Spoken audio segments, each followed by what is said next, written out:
Episode 553ல Holi ஜோன்ஸோட team அத்தனை பேருமே சேர்ந்து ஃபிஷர்மேன் ஐலாண்டோட ஜெயிலை உடைச்சி அங்கே இருக்கிற 1,00,000 கைதிகளை அவனோட டீமில் சேர்த்துக்கிடுவான்.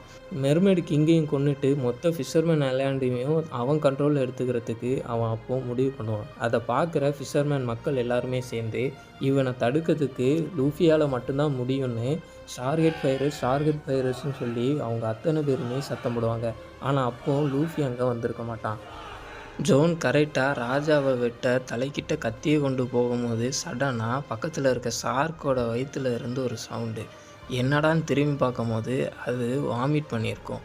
அதை பார்த்துட்டு சாதாரண ஒரு வாமிட் தானேன்னு சொல்லிட்டு அசால்ட்டாக நிற்கும் போது சடனாக லூஃபி என்ட்ரி.